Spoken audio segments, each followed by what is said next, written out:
Let's jump from Analyze Color over to Create Curves. Now, Create Curves is similar to how it was before, but again, it's been enhanced. The graphs are significantly more accurate. The graph now it only contains the data points that are basically the control points that are over here on the right. You can break this into each particular channel, and when you do that, a different line appears in addition. And you might be able to see it. You can see it a bit on the yellow. Let's see where it shows up. It's probably most visible in the cyan. I'm going to uncheck a few of these there. Now, one of these data sets is crazy, as you can see. But what you can see in this particular graph for cyan is that you have these particular data points, but Curve has some corrections that it really wants performed. And now you can go to each channel and make a decision about how you want things to appear, how many data points you want, how many control points you want. And I'm going to zoom in on this part of the graph, okay? And I can see just perhaps at, I don't know, 41% or somewhere near 42%, I should probably have another control point here. So I'll go over to the thing on the right here, click plus, type 42 and hit return, and Curve adds that control point to the set of control points. And you can see it matches the curve shape that Curve actually wants us to do. So using this method, you can zoom in and make sure that you have the right kinds of control points that you want. So this is a new feature that I really like, because I always felt that if you had a RIP that would allow a number of different control points in there, it wasn't always easy to determine how many you should do. As before, you can go under the gray balance, you can turn gray balance on or off, and you can go into the options and determine whether or not you want a new feature basically that we call precision gray balance, which is normally on, but if your data is kind of whacked, like in this particular case, you might want to uncheck this. It can smooth things some. And the gray correction threshold is where it starts to feather off the correction from a certain point onward. In addition to a text file, you can now export curves in a Photoshop curve file, which you can import into Photoshop. If you go into Photoshop, go into Curves and say load, you can load this in. Or you can export it as a device link profile. This can be very handy for testing. The other possibility here is a text file, and there are a few different formats that we support. The CGATS format is a pretty typical one that Curve used to export, certainly is available as well. The TED file format, which is a new file format, the SAG for RIP information. If you have a RIP you want supported, whether you're a manufacturer or not, let us know. Send us example files if you have them, and we will do what we can to get them in there. The Calibration Run Report basically summarizes the graphs and the information that you've seen in front of you, as well as the customer information and all that sort of thing. I'll do a quick preview here so we can see it. It summarizes the information you may have typed in at the beginning. It puts in the customer's name, Joan Printing, and report paired by information. Obviously, it has the control points as well. Some graphs and some of the statistical information are all summarized under this one report. You could consider it sort of a pre-press level report or a customer level report. But the second report that you can print is the printing guide.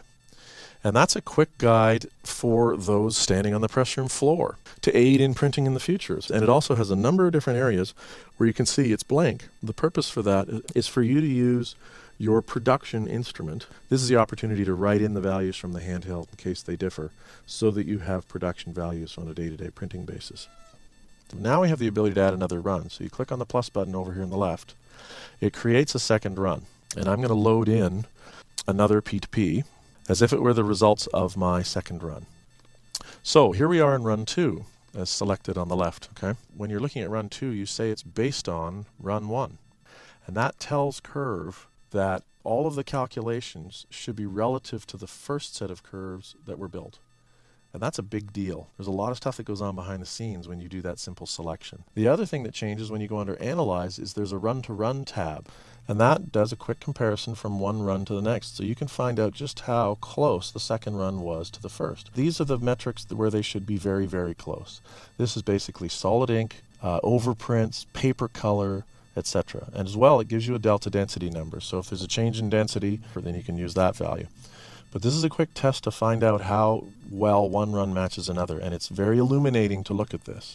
So the G7 and TVI tabs give the same sort of information. How well did I do? And you know, it should look a lot better. It does look a lot better because your second run is that much closer to with the good TVI curves you may have been aiming for, or the good G7 you may have been aiming for.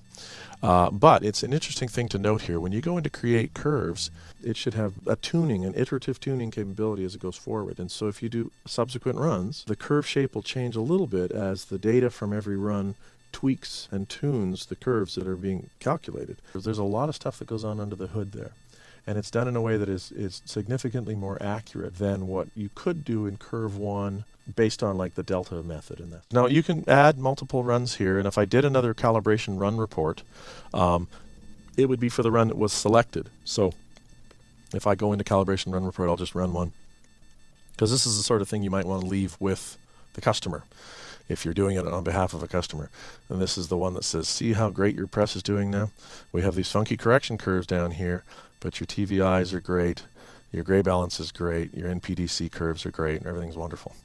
And in this particular report, it mentions the run name is run 2, it's based on run 1. So it documents what you're doing at every stage. You can also rename these golden run or whatever we want to call it, right? And it'll remember that so that you can remember it basically in the future if you want to go to, for instance, the G7 verify stage.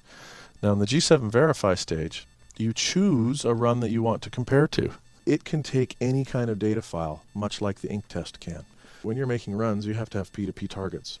But when you get to the G7 verify stage, you can put anything in here. Again, press sheet bar or ISO target or whatever.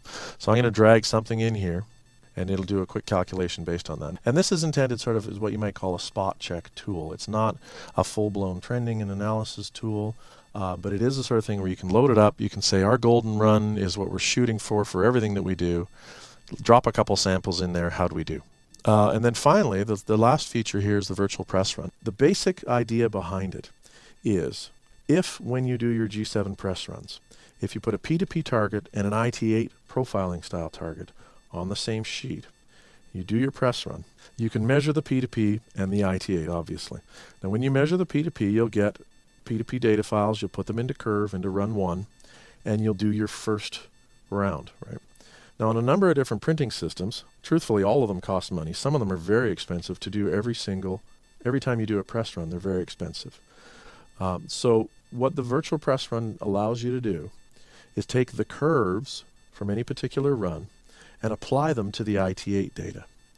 So if you were putting the IT8 on your target so that you could measure all the data, average it, and build a profile for proofing or maybe even for some separation purposes, the first IT8 is usually kind of a throwaway because the first run is done with the curves being flat in your RIP. And so the IT8 that you measure, you can't really use. You can build a profile for it, but you're never going to run the press in that state again. But in this particular case with VPR, what you do is you select the run that it used. So we'll select run 1. We'll select the target data to be curved. You can select whatever data file you might choose to select here.